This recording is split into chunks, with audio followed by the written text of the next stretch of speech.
Electronic media, print media అందరికీ నా నమస్కారం తెలియజేస్తూ ఈరోజు కామారెడ్డిలో ప్రెస్ మీట్ ఉద్దేశం, నేను మక్సూద్ అహ్మద్ అడ్వకేట్, మీ అందరికీ తెలుసు. దీనికి ప్రెస్ మీట్ ఉద్దేశం ఏమిటంటే, నిన్న సాయంత్రం నిజామాబాద్లో ఏఐఎంఐఎంకి సంబంధించిన ఒక పబ్లిక్ మీటింగ్లో అసదుద్దీన్ అవైసీ ప్రెసిడెంట్ ఏఐఎంఐఎం పార్టీ ఆయన ఒక స్పీచ్లో నా గురించి మాట్లాడడం జరిగింది. దేని విషయంలో మీ అందరికీ తెలుసు, ఒక సెన్సిటివ్ ఇష్యూ కామారెడ్డిలో జీవదాన్ హై స్కూల్లో ఒక ఇష్యూ జరుగుతూ ఉంది కొన్ని రోజుల నుంచి.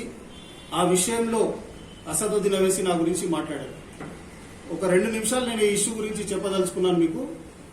కామారెడ్డిలో నాకు ఈ ఇష్యూ జరిగిన విషయమే తెలియదు. ఫస్ట్ ఆఫ్ ఆల్ ఈ ఇన్సిడెంట్ జరిగిందన్నట్టు నాకు తెలియదు. నా పాత్రికేయ మిత్రుడు ఒక అతను నాకు 23వ తారీఖు నాడు దాదాపు సాయంత్రం 7:30 గంటల సమయంలో నాకు ఫోన్ చేస్తున్నాడు. కంటిన్యూ నేను ఫోన్ లిఫ్ట్ చేయకపోతే అర్జెంట్ మెసేజ్ కాల్ చేయమని చెప్తే నేను కాల్ చేస్తే అన్న ఇట్లా ఇష్యూ జరిగిందని చెప్పింది. దాని తర్వాత నేను స్కూల్ మేనేజ్మెంట్తో ఎందుకు మాట్లాడాలి అని చెప్పేసి హాస్పిటల్ మేనేజ్మెంట్కి నేను మాట్లాడితే, అవును వాస్తవమే పోలీసు వాళ్ళు అడిచి ఇట్లా తీసుకుపోయినారని చెప్పింది. దాని తర్వాత మళ్ళీ నేను పోలీసు వాళ్ళతో మాట్లాడితే, అవునా మనం ఒకవేళ రచ్చ చేసుకుంటే నేషనల్ వైడ్ దాకా ఇష్యూస్ పోతాయి. కామారెడ్డిలో అందరు హిందూ ముస్లిం అందరం మనం కలిసిమెలిసిగా ఉన్నాం కాబట్టి ఇది మన కామారెడ్డికి సంబంధించిన ఇష్యూ, మనం అందరం కూర్చొని మాట్లాడుకోవాలి తప్ప మనం వేరే వాళ్ళకి ఎంటర్టైన్ చేయొద్దు అని చెప్పేసి చెప్పాను. ఈ విషయం నేను ఎందుకు చెప్పినా అంటే, నిజామాబాద్ నుంచి ఏఐఎంఐఎంకి సంబంధించిన కొందరు లీడర్లు కామారెడ్డికి వచ్చి ఎస్పీ గారితో కలిసి రిప్రజెంటేషన్ ఇవ్వడం జరిగింది. ఆ రిప్రజెంటేషన్ తర్వాత వాళ్ళు చాలా మందికి కాంటాక్ట్స్ చేస్తూ ఉన్నారు.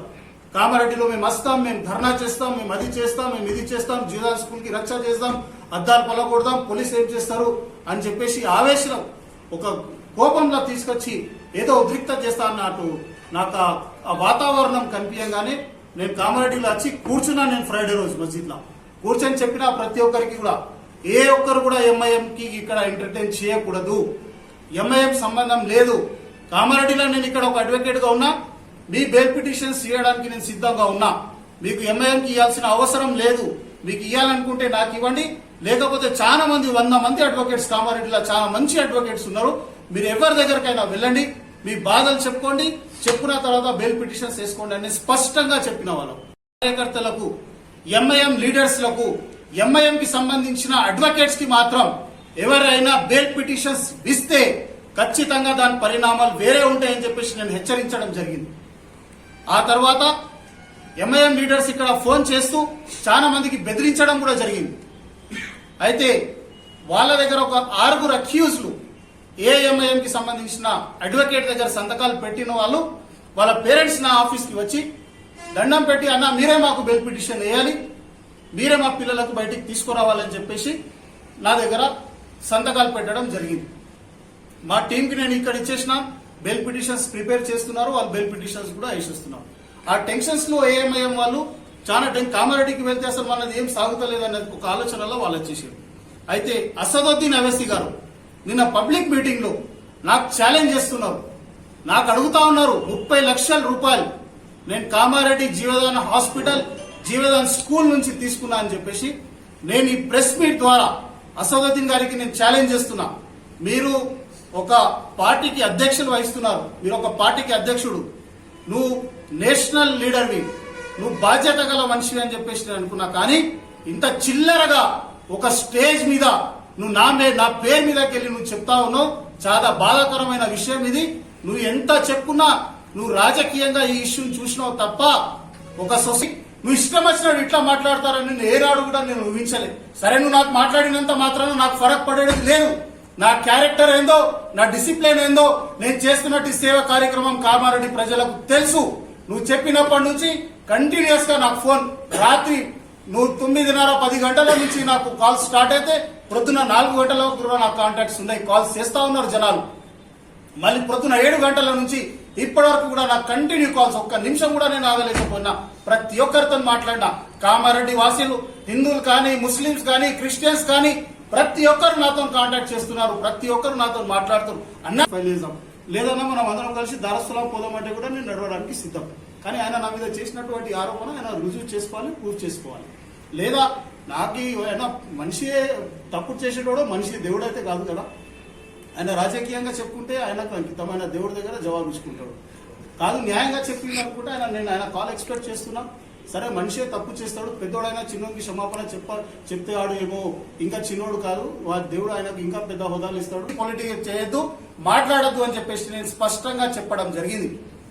ఇప్పటికి కూడా నేను చెప్తా ఉన్నాను, నీకు ఎలాంటి ఆలోచన నా మీద ఉంటే నువ్వు కామారెడ్డికి రా, లేదా నాకు హైదరాబాద్ కి రమ్మని చెప్పు, నేను దారుస్థలం రావడానికి సిద్ధంగా ఉన్నాను. నాకు ఖచ్చితంగా దీని మీద క్లారిటీ కావాలి. చాలా మంది అడ్వకేట్స్ నాకు ఫోన్ చేసి కూడా మాట్లాడతారు, అన్న ఆయన మీద లీగల్ ప్రొసీడింగ్ చేద్దాం, ఆయన ఎంత పెద్ద లీడర్ అయినా మనం కామారెడ్డి కోర్టులో ఆయనకు గుంజుదాం, ఒక అడ్వకేట్ అయి ఉండి నీ మీద ఇట్లా ఆరోపణ చేయడం మంచి పద్ధతి కాదు, అసదుద్దీన్ అవైసీ కానివ్వండి ఇంకా ఎవడైనా కానివ్వండి వాళ్ళ మీద లీగల్ యాక్షన్ తీసుకుందాం అని చెప్పేసి చాలా మంది అడ్వకేట్స్ కూడా నాకు మాట్లాడడం జరిగింది. నేను ఈ విషయంలో నేను ఈరోజు కామారెడ్డికి వచ్చినా కాబట్టి ఈరోజు నేను ఒక బాధ్యతగా ప్రెస్ మీట్ పెట్టి ఆయన చేసినటువంటి ఆరోపణను ఖండించాలనే ఉద్దేశంతో మాత్రమే నేను ఇక్కడ కూర్చున్నాను. తదుపరి చర్యలు కామారెడ్డి పట్టణంలో ఉన్నటువంటి పెద్ద వాళ్ళతోని నాతో దగ్గర నాకు తెలిసి ఎలాంటి ఆధారాలు లేవు. ఎందుకంటే ఆయన స్టేజ్ మీద మాట్లాడే ఆయన యాక్షన్ నేను చూడడం జరిగింది. ఒక పేపర్ పట్టుకున్నాడు, ఇంకా తిరిగి ఉంకే ఘర్ పే భీ పहुंचे కతే అని చెప్తున్నాడు. కామారెడ్డిలో ఎవరు కూడా నా ఇంటికి రాలేదు.